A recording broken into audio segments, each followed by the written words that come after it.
Hello, my great and wonderful people. How una day today? I hope all of una day well. Today, we get this message for our table when we say one quickly the review to you, although we still dey try to do proper verification concerning this message. And the reason why we say we dey pass them across now, not pass the other information when we say we receive when it concern DSS. Yes. As we dey talk now, DSS don't come outside to inform every Nigerians say all the things when people will be the think say na rumors concerning this interim government when it be say people they plan say na reality they don't get first-hand information concerning that very information. Now the reason why say they bring this message they come right now. We want try to marry the two messages to see where this one will lead us to. And this very one basically they talk about now talk say Buhari he tell his own close associates say he no go hand over power to Tinibu come May 29th. This one are the message when we say it reach our table. Now, may we do small reading from inside this one before we bring you the video of that very one when we say DSS they give us first and information. Say people the day when they say that they plan interim government, which is to say if it really fall in place according to the information what they receive from DSS now, this word of this Buhari when they say they talk say will hand over power to Bola Tinibu, which is not reality. All right, may we do small reading from inside this very one. May we understand why this Buhari talk say will hand over power to Bola Tinibu. Then before we bring you that one of DSS. And as we put our hand for inside this matter, they can make us understand, say, Nigerian president, when be say in name now Azum Buhari, don't come outside to bring a report where he be say it tell his own close associate, say, he not see himself, they hand over power to Bola Tinubu when he be the president appointed by INEC to every Nigerians. And still on top of the matter, the make us understand, say, Bola Tinubu, when he be the All Progressive Congress APC candidate, may we remember, say, INEC, when he be say, he also mean Independent National Electoral Commission, declaring the winner of this election for March. And according to INEC official results, the 70-years-old Tinibu win 12 of Nigeria's 36 states, and he get a significant number of votes when he be say they defeat May challengers when he be Atiku Abubakar of the People's Democratic Party and also Peter Obi of the Labour Party when he be say they come second and also third position. And again the contour say Tinibu may we remember say for his own total number when he be say his score for this election na 8,794,726 votes. And according to INEC official results, 76-years-old former vice president when he be say his name na Atiku Abubakar when he be say this very one when he be say he goes so for the presidential race na he make am the 6 times when he be say he dey go for this journey. He scored 6,984,520 votes. And Peter Obi, when he be the presidential candidate of Labour Party, when he say he gather young Nigerians in less than 1 year, he himself scored 6,101,533 votes. Tinibu and also Buhari, may we remember, say they belong to the same party, which is APC. And according to the sources when we say we gather this information from, it say President Muhammadu Buhari informed some of his own close associates, say he not see himself they hand over power to the former Lagos State governor when he be say na instead be the presidential candidate or president appointed by INEC for APC. And for us to conclude this matter, the contour said the reason why he be say he talk this very word, he not really review am to anybody, but the only thing when he be say he make understand to his own close associate, say he no see himself they hand over power to Bola Tinubu come May 29th for this very 2023. All right, my great and wonderful people, the reason why we take our time to read this news reach to this very extent. Now, whether we find out the reason behind this very speech when EBC he bring out to the public. But to our greatest surprise, say, the talk say he not review details of this very whole issue. but the only statement not pass be say, he no will hand over power, or he not see himself, they hand over power to Amebola Tinibu. This one fit be true, or na lies, na either they try to pass across to us. Remember, the reason why we talk, say we bring this news, now because of the update when we receive from DSS right now, when they take come outside publicly to make us understand, say they don't get first-hand information, say people they plan for interim government, which is if interim government they in place, Amebola Tinibu no sume Asurok. All right, hear this very video by yourself. We'll come back for more. Thank you so much, everyone, for staying with us. So let's tell you that the Department of State Services, the DSS, says that the plots to set aside the Constitution and install an interim government by what the organization described as misguided political actors is real. The DSS spokesperson today, Peter Afunaya, released a statement where he says the DSS has vowed that the secret police will use all arsenals at its disposal to frustrate such plot. The secret police is also saying that some key players in the plot for an interim government in Nigeria have been identified. In a follow-up statement on earlier today, the DSS had said that they did not quite mention any politician, but they say that some key players are being identified in the plots to cause an interim government in Nigeria.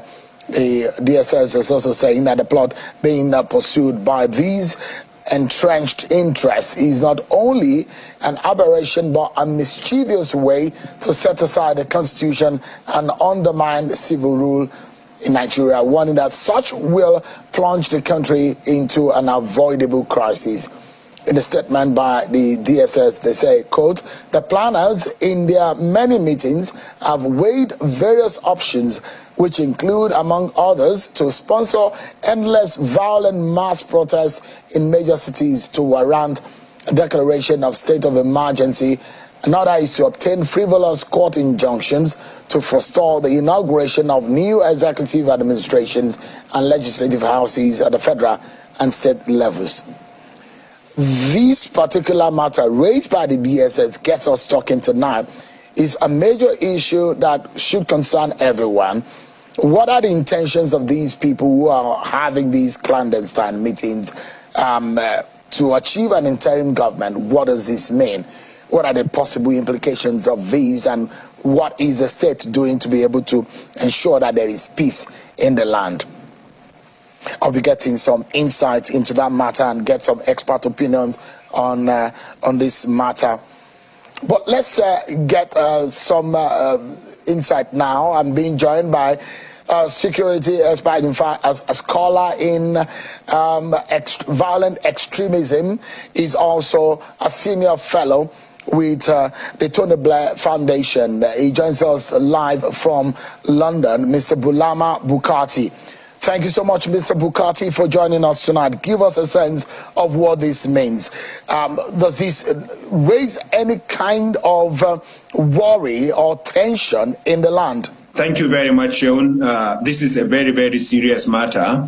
As you alluded on the top of your introduction, what the DSS is saying is essentially that some people are planning to wage a war against Nigeria.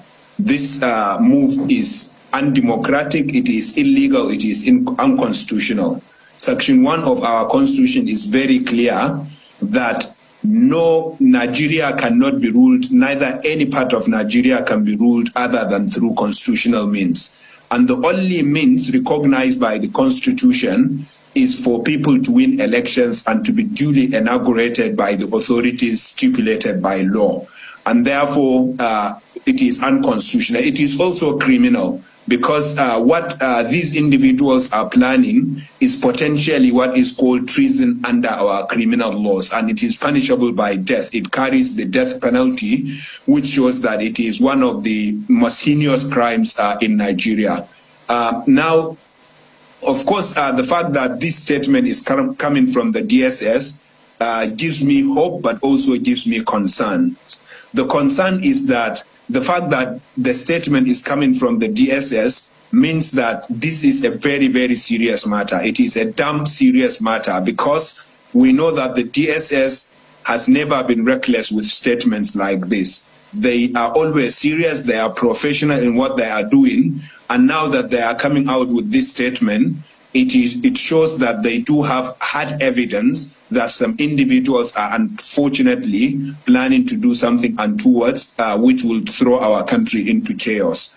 Now, the positive side of the statement coming from the DSS is that since it came from them, it shows that the DSS and other security agencies are on top of the matter.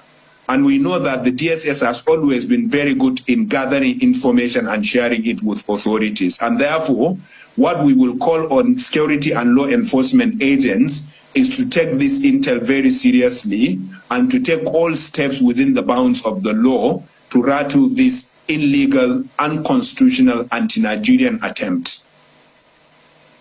So, I mean, if you look at what this means, so you look at it, they stated it in that statement and said, part of it, the DSS clearly stated that these meetings have been going on for some time and there are options on the table for these persons. If the DSS is coming out in this manner, it does look to me that they have a lot of intel. They've gathered enough information and they've been tracking some of these persons. And they said that their plans include, amongst others, to sponsor endless violent mass protests in major cities. And this, according to them, to cause a declaration of the state of emergency in Nigeria. Another one is a frivolous court injunctions to forestall the inauguration of the new executive administration and legislative houses at the federal and state levels. So the question is, you are a lawyer equally. Can anyone get any injunction from any court in Nigeria to stop the inauguration of a government that is elected, or a president-elect, a governor-elect in Nigeria? So the DSS is talking about two methods, like you said. One is violent mass protest.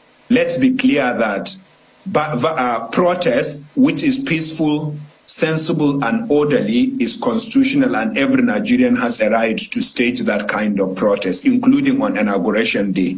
But it has to be peaceful, it has to be sensible, it has to be orderly. However, where protest becomes violent, then it becomes completely illegal. And where the violence is intended to disrupt an inauguration, then it becomes treason that carries, like I said, the death penalty.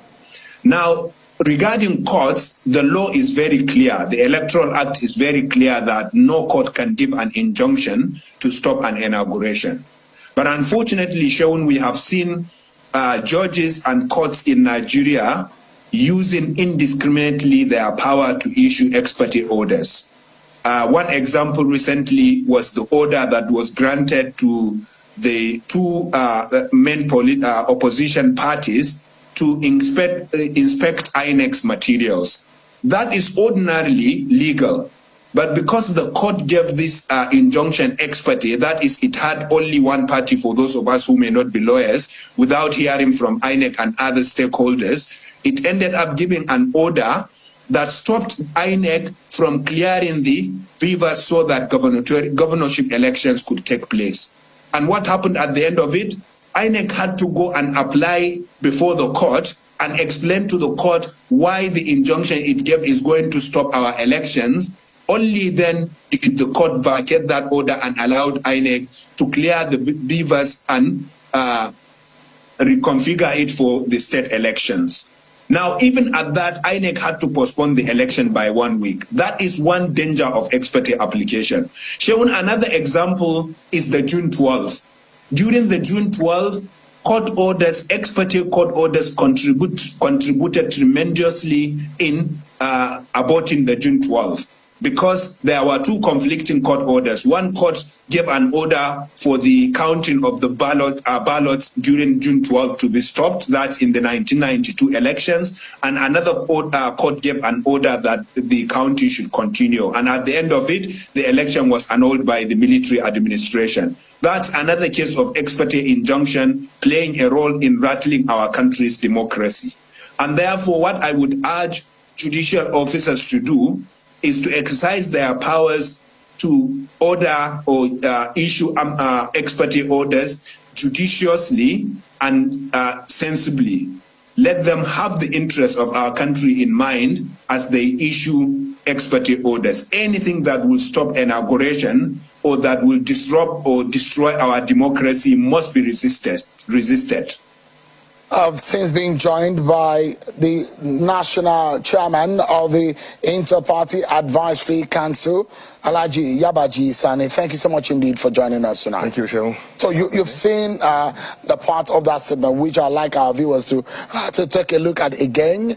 And I mean, the DSS has restated what its fears are. It says that it's gathered enough intel to tell the nation what is in plan of the sleeves of those who calls that they say that those who are mischievous in their ways. That's how the DSS described them. They said these planners in their meetings have weighed various options, which include, amongst others, to sponsor endless violent mass protests in major cities to warrant a declaration of state of emergency. Another is to obtain frivolous court injunctions to forestall the inauguration of new executive administrations and legislative houses at the federal and state levels. How did this come to you in the first place, Alhaji Yabaji Sani? Well, to say the least, it's an embarrassment, really, because I believe that the DSS, the constitutional, the agency that is in charge of gathering intelligence and then passing intelligence to other agencies that are supposed to take action, and I don't think it serves the purpose of this country for the DSS to come and make these pronouncements in the manner they are making it. What would have made sense to us is that so person is involved, so person has been arrested or is under interrogation or whatever action has been taken. What do we do as politicians or as citizens of the country? We can't do nothing. Could it be politicians behind this? Nobody's above the law. No, I'm saying, could it be politicians? Yes, they say key players in the So it's system. likely to be politicians. But whoever the person is, if they know that the person is doing something that is untowards to democracy, that will scuttle what we are, all this process, I think the sensible thing to do or the lawful thing to do is to take back the person into custody, ask him questions. They could come out and say that, well, so person has been found to be in this, and we have asked questions, he has been released or whatever it is. But to make these, pronouncements to further create some kind of tension, some kind of crisis, that as if we are not in control of the situation, does not really meet the requirement of what I believe. Let's assume something here, Alhaji Yabaji Sani. Yes. You are a key opposition voice in this country. Yes. You are the chairman of the Inter-Party Advisory Council. Yes. If there is an arrest of a key political figure within this period, do you think it could raise more tension rather than putting out the information? I'm just looking at the options that the DSS may have weighed. Yes. If you arrest these persons, it may create more tension in the land. Yes. Let's manage the communication and put the information out there to be able to kill that idea. Between that and this one that you said, which one would have caused more harm? Well, each one has its own advantage and disadvantage. All I'm saying is that you don't just take somebody and then lock the sub-party. I'm not saying locking up anybody, but it may serve, the purpose of deterrence.